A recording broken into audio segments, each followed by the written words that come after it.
नमस्कार, मैं हूं आरजू साई। आप देख रहे हैं न्यूज 18 राजस्थान। बड़ी खबर, मंत्रिमंडल पुनर्गठन का काउंटडाउन शुरू हो चुका है। कल शाम 4 बजे शपथ समारोह होगा। राजभवन में समारोह की तैयारियां शुरू हो चुकी हैं। तैयारियों को लेकर राजभवन में बैठक है। डॉक्टर रघु शर्मा, सचिन पायलट भी जयपुर लौटेंगे। गुजरात से डॉक्टर रघु शर्मा जयपुर लौटेंगे, तो वहीं सचिन पायलट दिल्ली से जयपुर लौटेंगे। कल शपथ ग्रहण समारोह होगा और मंत्रिमंडल विस्तार को मंजूरी मिल चुकी है। मंत्रिमंडल विस्तार हो जाएगा और कल समारोह होगा जिसमें शपथ ग्रहण कर ली जाएगी।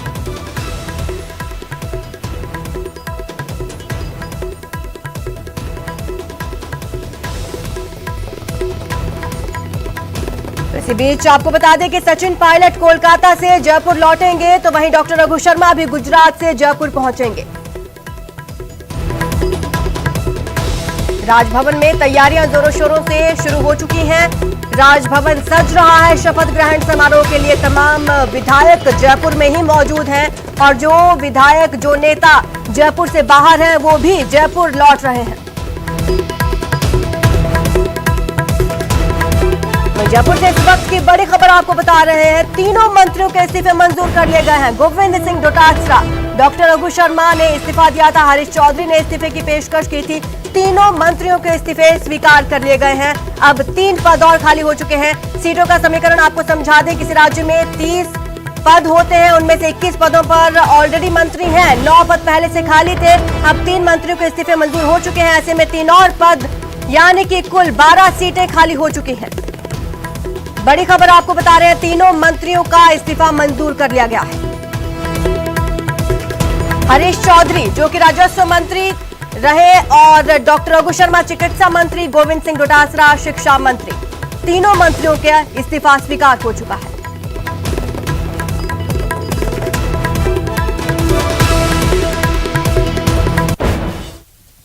तो इसी बीच नेताओं की प्रतिक्रियाएं भी सामने आई, चलिए आपको सुनवाते हैं। विस्तार का काउंटडाउन शुरू हो गया है। मेरे साथ में वरिष्ठ मंत्री शांति धारीवाल मौजूद है। धारीवाल साहब, मुहूर्त आ गया है, कल जो है मंत्रिमंडल विस्तार होना है। देखिए, सुनते तो है कि कल विस्तार हो सकता है। अब देखिए कल का क्या, कल ही पता लगेगा। मोटे तौर पे संभावना है। हाँ, संभावना है। तो ये किस तरह का होगा? मंत्रिमंडल में चेहरे कौन होंगे? तैयारियां क्या है? खबर क्या आपके पास में होंगे? वो मुख्यमंत्री जी तय करेंगे। और मुख्यमंत्री जी हमेशा कॉम्पिटेंट आदमी को तय करते हैं। तो जो भी नए आदमी आएंगे ये जाएंगे, मेरे ख्याल के हिसाब से वो कॉम्पिटेंट लोगों को चूज करेंगे, ऐसा मुझे लगता है। मेरे पास कोई इन्फॉर्मेशन नहीं है, लेकिन मैं अपनी सोच के बताता हूँ कि मैं उनकी सिलेक्शन की, किस तरीके का सिलेक्शन वो करते हैं उसके बारे में बताता हूँ। कि मेरी सोच है कि उनका वो निश्चित तौर पर जो है कॉम्पिटेंट आदमियों को प्रेफर करते हैं। कॉम्पिटेंट में से आपके पास भी तो खबर होगी, आप सरकार में नंबर 2 मंत्री माने जाते हैं। कोई खबर नहीं है, कोई खबर नहीं है। ये सब मुख्यमंत्री जी तय करेंगे। उनके अलावा और कोई नहीं जानता, या हाईकमान जानता है। बस। लेकिन आपको लगता है 2023 के चुनाव को देख करके ही और मंत्री बनाए जाएंगे? तय है, वो तो तय है। 2023 की तैयारियां चालू कर दी गई। मुख्यमंत्री जी अभी जितनी भी गाँव में जाकर के गाँव प्रशासन, गाँव के संग गए, किसी भी जगह 10,000 15,000 आदमियों से कम नहीं था। तो वो भीड़ जो अपना आप आई बगैर किसी साधन को जुटाए, वो खुद एक इंडिकेशन है कि कांग्रेस वापस आएगी। क्या कहीं सत्ता विरोधी लहर कहीं आसपास भी दिखाई नहीं पड़ रही आपको? नहीं है, कहीं पर भी नहीं है। आप किसी से भी पूछ लो, सत्ता विरोधी कतई लहर नहीं है। हाँ, क्या जनता का आशीर्वाद लेकर के एक माहौल बना के आए अशोक गहलोत जी? आशीर्वाद देख लो ना, किसानों की जीत हो गई। किसान आज, अब किसान जो है वो इस बात के लिए प्रफुल्लित है कि आगे भी वो मांग के लिए इस प्रकार का आंदोलन खड़ा करेगा और सरकार को झुकाएगा। और सरकार झुकी है, पहले भी 2-2 बार 3-3 बार झुकी है और फिर झुकाएगा। तो अब क्या माने, कौन कौन लोग होंगे आपके साथ में कैबिनेट में? मैं ये नहीं कह सकता, मैं भी रहूंगा कि नहीं रहूंगा ये भी मुझे पता नहीं है। आप तो काम करने वाले मंत्री रहे हैं। वैसे भाई, काम करने वाला हूँ न हूँ ये मुख्यमंत्री जी जानते हैं। हाँ। लेकिन आपको तो फ्री हैंड मिल गया था। आपके लिए तो सीएम साहब ने बोल दिया था कि अगली बार मैं सीएम होऊंगा और धारीवाल जी तो यूडीएच के मिनिस्टर फिर बनेंगे। आपको क्या चिंता है? मुख्यमंत्री जी ने जो बोला था मैंने भी सुना था, वो सब ठीक है, लेकिन तय आखिर में मुख्यमंत्री जी करेंगे कि कौन रहेगा कौन नहीं रहेगा। अब कॉम्पिटेंसी उनकी जो है चॉइस है, कॉम्पिटेंट आदमियों को लेंगे, कोई जात बिरादरी ऐसा कुछ नहीं है। संतुलन देखने को मिलेगा हर क्षेत्रवार, ना जातिवार, मतलब हर तरह से बैलेंस बनाएंगे, सोशल इंजीनियरिंग होगी। मोटे तौर पर होता ही यही है। अब कैसा होगा कैसा नहीं होगा ये तो अगर कल होता है तो कल पता लगेगा, या जब भी होता है जब पता लगेगा। अच्छा, शाम को आपके मंत्रिपरिषद की बैठक होने जा रही, क्या इस्तीफे लिए जा रहे हैं मंत्रियों एजेंडा नहीं आया, अभी एजेंडा नहीं आया मंत्रियों की बैठक का? हाँ, मंत्री कैबिनेट की मीटिंग का कोई एजेंडा अभी तक हमारे पास नहीं आया। अच्छा, क्या होता है जाने पे ही पता लगेगा। लेकिन एक परंपरा भी रही है कि जब भी कोई रिशफलिंग होती है तो सीएम जो हैं वो रिजाइन लेते हैं सारे मिनिस्टर्स के। सीएम को तो पूरा अधिकार है, कभी भी ले सकते हैं, बगैर मीटिंग बुलाए भी ले सकते हैं, मीटिंग बुला के भी ले सकते हैं। लेना है नहीं लेना है ये भी वही तय करेंगे। क्या धारीवाल जी, क्या जादुई झलक दिखाई पड़ेगी मंत्री विस्तार में? वो पक्का है, वो हर चीज ऐसी जादुई जिसको कहते हैं ना कि एक्सपेक्टेशन के खिलाफ, एक्सपेक्टेशन नहीं है लोगों को, वो करके दिखाते हैं। वो चौंकाएंगे सीएम साहब? चौंकाते हैं और ये जादू की कला यही तो है उनकी। हाँ, अच्छा। लेकिन आपके चेहरे पर तो मुस्कान है। हर इश्यू पे उनकी जीत होती है। क्यों होती है? कला है। हाँ। तो मंत्री मंडल के विस्तार की कला में वो पारंगत हैं, तभी तो तीसरी बार सीएम बने। इस बार क्या होता दिख रहा आपको? नहीं, चौथी बार भी बनेंगे। हाँ, बहुत बहुत शुक्रिया। अच्छा। तो ये थे शांति धारीवाल जो कह रहे हैं कि मुख्यमंत्री अशोक गहलोत के जो नए मंत्री होंगे वो कॉम्पिटेंट होंगे, यानी कि जो 2023 में सरकार को वापस ला सके ऐसे लोगों को ही मंत्री बनाया जाएगा। तो ऐसे बहुत सारे चेहरे हैं जिनमें रामलाल जाट का नाम आ रहा है, महेंद्रजीत मालवीय का नाम उनमें से है, गोविंद राम मेघवाल है उनका नाम है, डॉक्टर जितेंद्र सिंह उनका नाम है, शकुंतला रावत का नाम आ रहा है। तो ऐसे जो चेहरे हैं उनके ऊपर बहुत निगाहें हैं तमाम लोगों की कि क्या इनके पास फोन कब पहुंचता है, इसका फिलहाल इंतजार है सबको। जयपुर से सौरभ गृहस्थी हमारे संवाददाता हमारे साथ जुड़े हैं। सौरभ, क्या हाल है राजधानी का?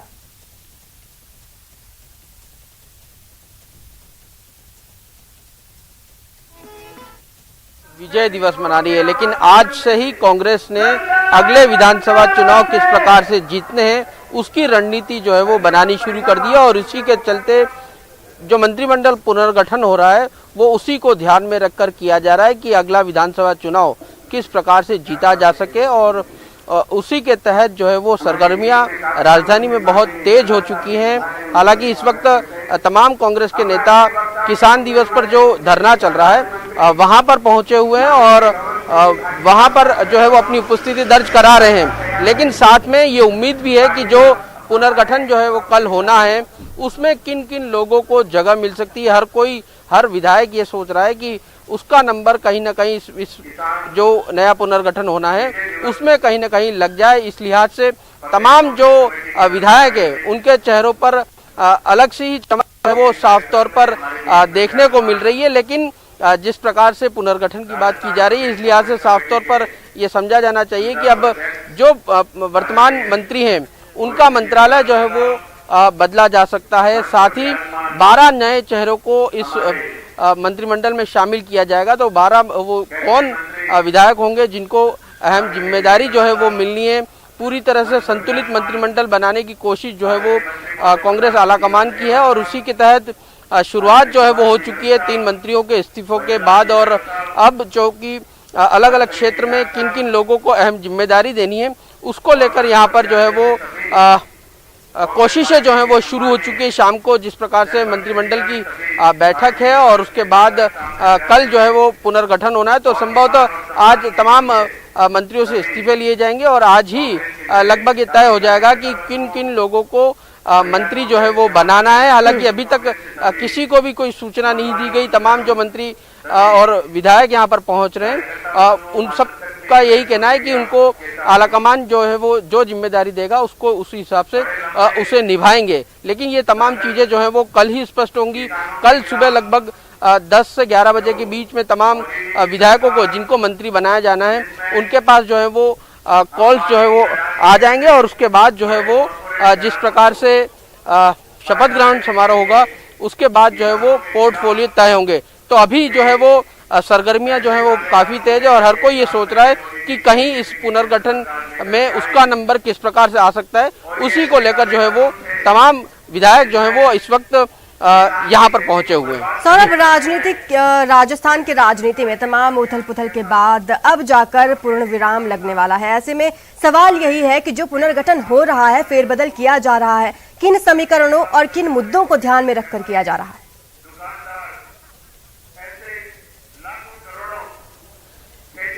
देखिए, पिछले 1.5 साल से लगातार ये चर्चा चलती रही राजस्थान में कि राजस्थान में मंत्रिमंडल का पुनर्गठन जो है वो होना चाहिए। उन लोगों को जिम्मा मिलना चाहिए जिन्होंने कांग्रेस को सत्ता में लाने के लिए अपनी जो है वो काम किया है, उनको जो है वो जिम्मा मिलना चाहिए।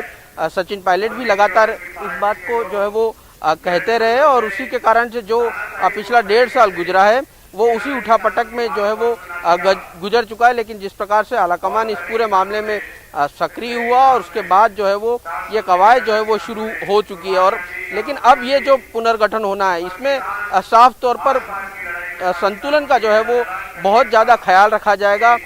किस क्षेत्र में कांग्रेस को अच्छे खासे वोट मिले थे, उन क्षेत्रों के लोगों को, उन विधायकों को प्रतिनिधित्व जो है वो मिल सकता है। जातिगत समीकरणों को साधना भी बड़ी चुनौती रहेगी।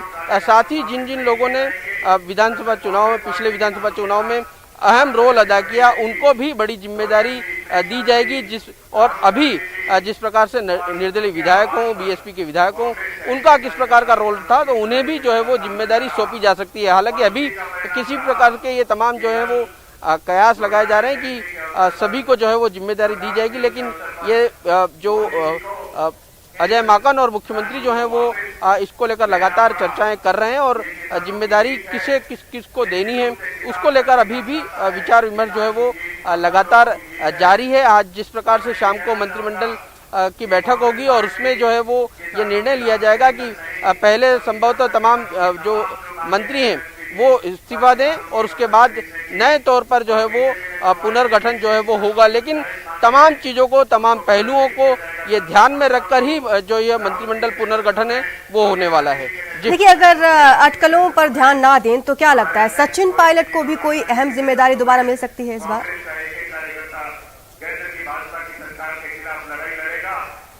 देखिए, ऐसी संभावनाएं अब कम लग रही है। सचिन पायलट खेमे के जो विधायक हैं उन्हें जो है वो अहम जिम्मेदारियां दी जा सकती हैं, लेकिन सचिन पायलट खुद जो है वो सरकार में जिम्मेदारी लेंगे ये अभी तक स्पष्ट जो है वो नहीं हो पाया। और इस प्रकार से सचिन पायलट की ओर से भी कोई संकेत जो है वो नहीं मिले हैं। सचिन पायलट जो पहले उप मुख्यमंत्री पद पर रह चुके थे और अब क्या वो फिर से सरकार में आएंगे नहीं आएंगे वो अभी तक जो है वो तय नहीं है। और इस प्रकार के संकेत भी इस जो सरगर्मियां चल रही हैं उससे नहीं मिल रही है। लेकिन उनके खेमे के जो विधायक हैं 3-4 विधायकों को जाहिर तौर पर जो है वो पुनर्गठन में उनको शामिल किया जाएगा। वो कौन लोग होंगे ये अभी तक जो है वो तय नहीं हो पाया और उसको लेकर अभी भी जो है वो चर्चाएं चल रही हैं। लेकिन एक बात साफ है कि जिस प्रकार से पिछला 1.5 साल गुजरा है और अब पिछले 2 महीने से अजय माकन जब राजस्थान के प्रभारी बने और उसके बाद से लगातार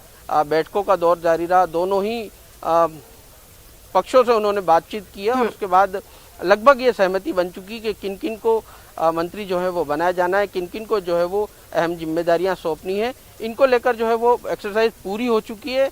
आज बस ये लास्ट जो काउंटडाउन है वो अब चल रहा है और लगभग जो है वो सब कुछ अब कहा जा सकता है कि फाइनल हो चुका है। बस अब नामों का ऐलान जो है वो आज संभवतः देर शाम या फिर कल सुबह हो जाएगा। तो सौरभ, शपथ ग्रहण के लिए स्टेज तो सजना शुरू हो चुका है।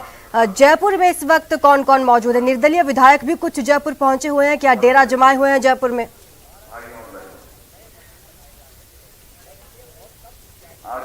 जी बिल्कुल, देखिए कल शाम को जैसे ही अजय माकन द्वारा ये कहा गया कि 3 मंत्रियों ने इस्तीफे की पेशकश की है और उसके बाद से बहुत तेजी से राजस्थान की राजनीति जो है वो उसकी सरगर्मियां जो है वो बढ़ी हैं और तमाम विधायक जो हैं वो अब जयपुर जो है वो पहुंचने लगे हैं। जी, चाहे वो लौटेंगे आपके बात पास और अब GST महेश जोशी संबोधित कर रहे हैं किसान विजय समारोह में, चलिए सुनवाते हैं। पहले मैं उन सभी शहीद किसानों को नमन करता हूं, श्रद्धांजलि अर्पित करता हूं, जिनको अपनी जान, जिनको अपनी शहादत इस आंदोलन के दौरान देनी पड़ी। बड़े अचरज और आश्चर्य की बात है कि एक अहंकारी, एक दंभी नेता ने, जो उनके भाग्यवश देश के प्रधानमंत्री भी हैं, उन्होंने हाथ जोड़कर माफी मांगी,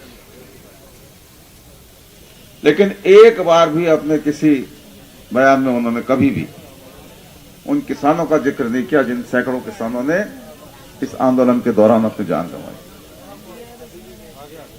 उनका दम अभी तक खत्म नहीं हुआ है। उन्होंने ये काले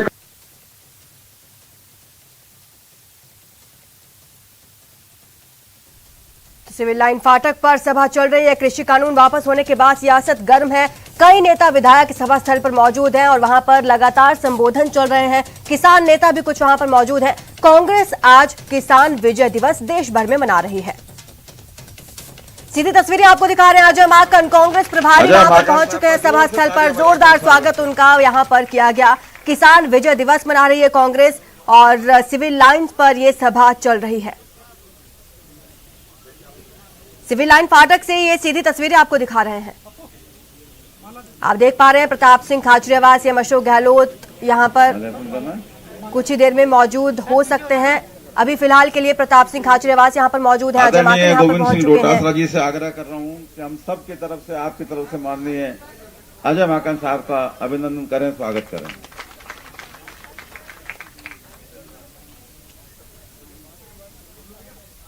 तो प्रधानमंत्री जी ने जो किसानों के खिलाफ कानून बनाए, जिन्होंने वापस लिया, वो कोई उनके मन में कोई परिवर्तन आ गया हो इसलिए नहीं लिए। उन्होंने इसलिए वापस लिया कि अनेक कारणों में से एक दो कारण ये भी है कि उनको सुप्रीम कोर्ट के निर्णय का भी भय सता रहा होगा कि कहीं सुप्रीम कोर्ट का निर्णय खिलाफ नहीं आ जाए। उनको यह भी भय सता रहा था कि 2022 के शुरू में उत्तर प्रदेश सहित 4-5 राज्यों में जो चुनाव होने जा रहे हैं,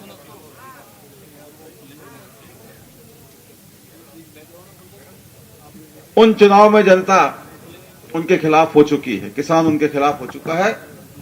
तो कैसे अपना एक सुधरा हुआ रूप, सुधरा हुआ चेहरा वो जनता के सामने पेश कर सके इन्होंने, इसलिए उन्होंने हाथ जोड़कर न सिर्फ माफी मांगी बल्कि किसानों के खिलाफ बनाए गए कानूनों को वापस भी लिया। लेकिन किसान भी होशियार है।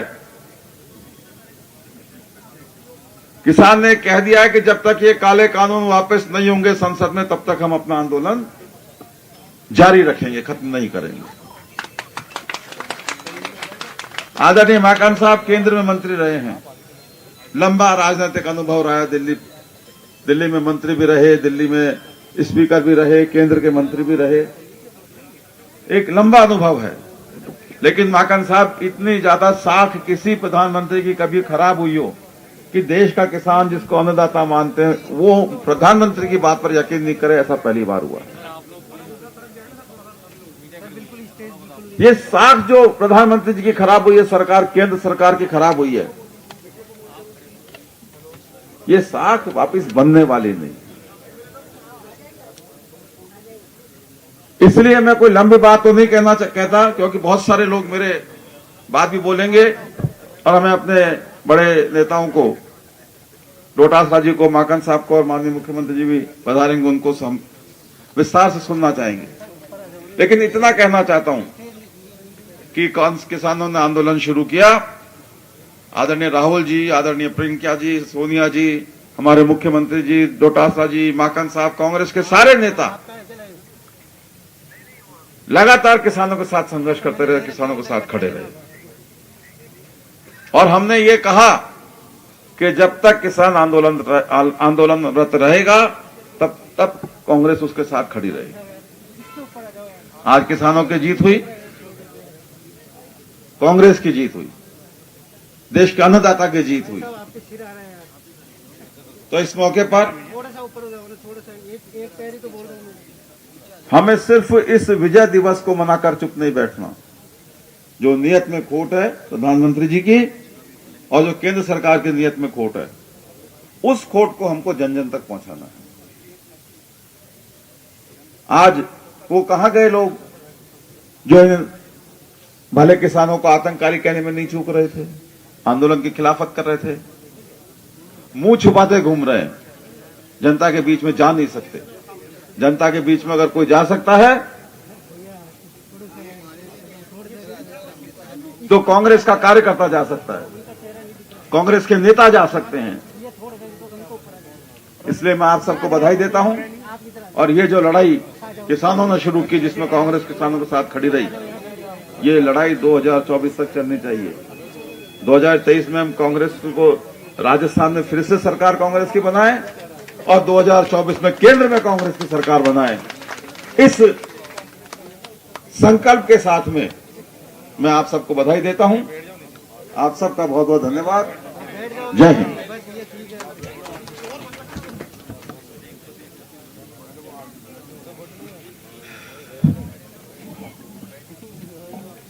हमारे बीच में राष्ट्र के प्रखर नेता, भारतीय राष्ट्रीय कांग्रेस के महासचिव, राजस्थान के प्रभारी माननीय अजय माकन जी भी पधारे आए। तालियां से, गड़गड़ाहट से लगना चाहिए। राजधानी के साथी हैं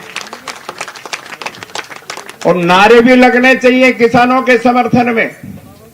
आज विजय दिवस है किसानों के लिए और पूरे देश में सोनिया गांधी जी, राहुल जी और प्रियंका जी के सानिध्य में तमाम राज्यों के मुख्यालयों पर लाखों लाखों कांग्रेस के साथी किसानों के साथ में प्रतिबद्धता जता रहे हैं।